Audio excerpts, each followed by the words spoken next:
Hi there, I'm Rose, and I've been exploring the origins of the Harry Potter books. I came to this whole topic almost entirely by accident. I was preparing the book versus movie for The Sword and the Stone, and it turns out that J.K. Rowling was a huge fan of T.H. White. References to his books can be found all over the Harry Potter universe. But once I got looking into some of the sources, I wondered if I could track down others. This series is the result, with each video my attempt to show what I think Rowling's sources were for each of the Harry Potter books, because Rowling was not very good at coming up with her own plots, and I think she borrowed liberally from other books. In this video I'm looking at Harry Potter and the Prisoner of Azkaban, the third book in the Harry Potter series. This video is probably going to be the shortest of the bunch because Azkaban got most of its plot from a single book. The rest of the Harry Potter books use lots of references and can get somewhat complicated, but Azkaban is pretty straightforward. Harry Potter and the Prisoner of Azkaban is largely a retelling of the Charles Dickens classic Great Expectations. Yeah, it's Dickens. It's one I hadn't read before, so I had to go back and read the book, which I found to be somewhat charming and also a little bit dull. So to show you what I mean, let me give you a brief synopsis of Great Expectations. The book opens with a young orphan named Pip visiting the grave of his parents. There, an escaped convict finds him and demands that the boy bring back food and tools to break his shackles. Pip is terrified, but he runs home and late that night brings the convict the supplies he had requested. Pip then goes home where they're preparing Christmas dinner. Pip lives with his cruel older sister and her kind husband, Joe Gargery. During dinner, his sister and their guests tell Pip how lucky he is to be raised by them, and that the young are forever ungrateful. During dinner, they hear the sound of cannons, warning that a prisoner has escaped from the prison barge, and a search party is formed to find the escaped convict. It turns out there are 2 convicts that escaped, but they are rounded up and taken back to jail. The one that Pip helped doesn't mention Pip when he's taken back in. Years pass, and Pip is brought to play with the adopted daughter of a wealthy woman in the village. The woman, Miss Havisham, has shut herself inside her house after being left on her wedding day, and she sits in her rooms in her decaying wedding gown. The girl she adopted, Estella, is pretty and cruel, and is being brought up to break men's hearts. Pip is intended as her first training. Pip becomes discontent with his life as a blacksmith after spending time with Estella at Miss Havisham's, and he wishes he could be more. Then a lawyer visits Pip and says that Pip has an anonymous benefactor who wants to raise Pip up to be a gentleman, and has supplied funds to outfit Pip in London. Pip leaves the home where he grew up and takes up rooms in town, where he befriends his roommate, Herbert Pocket. Pip takes lessons from Herbert's father and racks up a lot of debt in his new position as a gentleman. Then, one night during a terrible thunderstorm, a stranger comes to visit Pip. Pip doesn't recognize the richly dressed man, who introduces himself as the convict that Pip had helped so long ago, Abel Magwitch. He says that he is Pip's anonymous benefactor, the one who had made Pip a gentleman. He explains that after going back to prison, he had been transported to New Zealand, where he had done very well for himself as a rancher, and had decided that every pound he made would go to Pip, who had helped him in his time of need. And despite the fact that returning to England is forbidden to Magwitch and is punishable by death, Magwitch had wanted to come back and see Pip as the gentleman he had become. Pip is stunned and horrified. He had assumed his benefactor was Miss Havisham, and that she intended for him to marry Estella, but instead it was the criminal he had helped as a boy. He wants to take no more money from Magwitch, who wants to buy him a house. Pip and Herbert manage to hide Magwitch in some rooms by the river, and Pip concocts a scheme to get Magwitch back out of the country. However, Magwitch is being pursued by an old adversary who wants to see Magwitch put back in prison.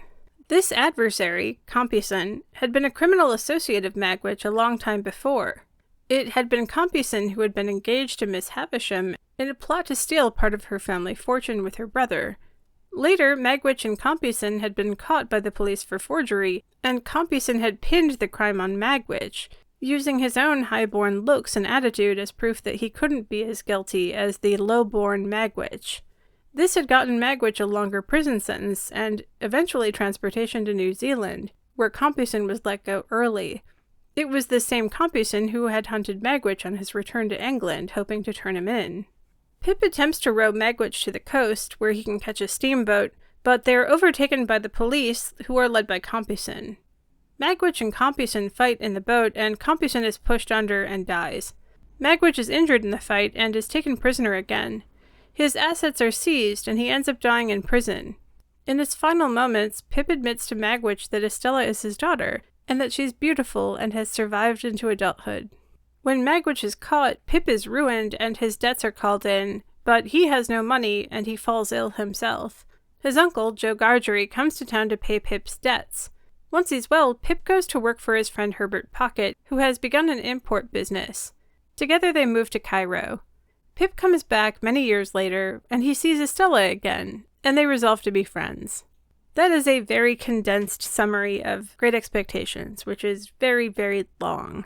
Harry Potter and the Prisoner of Azkaban is really just a simplified version of Great Expectations with a time machine. I think Rowling really wanted a version where Magwitch lives at the end of the book, so her adaptation gives everybody a happy ending. So, for the setup for Harry Potter, you just set Sirius Black as Magwitch, Peter Pettigrew as Compeyson, and Harry as Pip. And then it's essentially the same plot as Great Expectations. Harry Potter and the Prisoner of Azkaban begins with the news of the escaped convict, Sirius Black, at loose in England, and a dinner during which Harry is insulted by his relatives. Unlike Pip, who takes the criticism in stride, Harry runs away to London, and then to school. There, Harry is warned that the escaped convict is coming for him. Harry learns that the convict, Sirius Black, has gone to prison for murdering a bunch of people, including his parents' friend Peter Pettigrew. Harry also learns that his dad James had been friends with Sirius, and his new teacher Remus Lupin, but that Sirius had betrayed them all to the Dark Lord Voldemort. Harry then receives a kingly gift of a new, fantastically expensive broomstick after his old one breaks. And this gift of the broomstick comes anonymously. Then a gigantic dog drags Harry's friend Ron and Ron's pet rat into an abandoned house, and we find out that the dog was a shape-shifting Sirius Black, and that the rat is a still very alive Peter Pettigrew. We learn that Peter Pettigrew had faked his death and framed Sirius for the murders, sending him to prison for the past 12 years. They all go back to the school to turn Pettigrew in, but Lupin inconveniently turns into a werewolf, and Pettigrew escapes. Sirius is captured and given over to have his soul taken by the Dementors, nasty hooded dark creatures who serve as prison guards in Harry Potter. Then Harry finds his friend Hermione conveniently has a time machine that has allowed her to take extra classes that year, and she and Harry go back in time to save Sirius and help him escape on a beast that had also been slated for execution before Hermione intervenes. Sirius escapes, and everyone lives at the end. Even Pettigrew ran off. So, Prisoner of Azkaban is Great Expectations, but with a time machine. Rowling seemed loath to let her version of Magwitch die.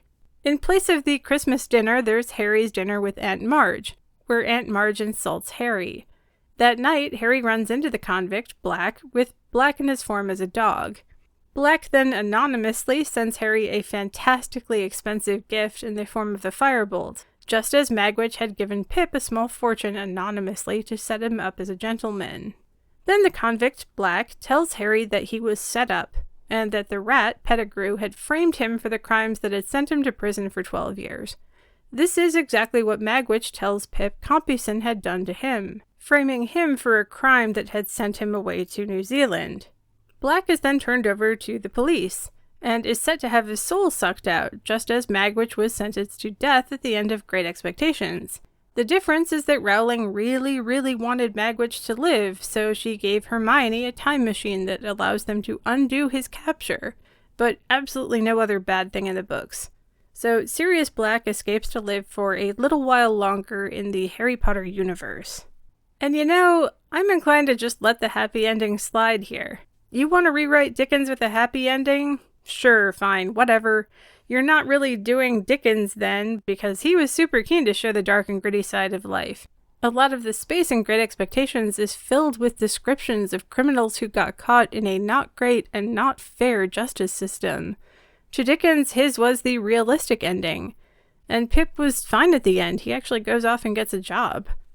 Honestly, of all the Harry Potter books, this source was the most clear-cut. Every other book requires references to a handful of books that were used piecemeal, but Azkaban is almost wholly an adaptation of Great Expectations. Harry is Pip, Sirius Black is Magwitch, and Pettigrew is Compeyson, and the dynamic between the three is almost exactly the same. The similarities to Great Expectations were probably pretty clear to Alfonso Cuarón, the director for the movie of Harry Potter and the Prisoner of Azkaban, as he had just directed an adaptation of Great Expectations 5 years earlier, with Ethan Hawke and Gwyneth Paltrow. That movie also was not a direct adaptation, but rather a depiction that moved the story to the American South. And I'm sure some of the actors in the Harry Potter movie had been in versions of Great Expectations at one point or another. I know Mr. Weasley's Mark Williams was in one as the annoying Taylor's kid. While Azkaban was mostly just one source, there were a few other odds and ends that were pulled from other books. The secret passages, I think, were taken from the Greyfriars books, a series about a boys' boarding school that ran from 1908 to 1940. Rowling uses Greyfriars all over the place in Harry Potter.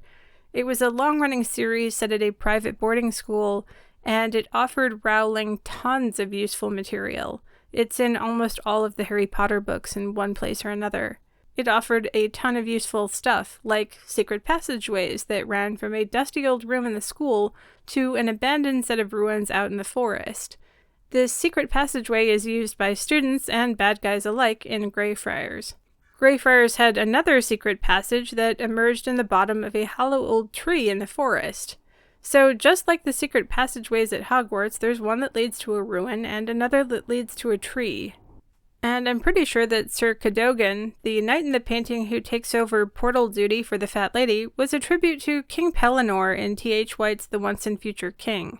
I think a lot of people forget King Pellinore in favor of Merlin, but Pellinore also befriends the young King Arthur while Arthur is still just a boy. Arthur finds him in the forest, searching for the questing beast, and tripping over his own armor. He's a somewhat silly and kind character, and I find Sir Cadogan a very close copy.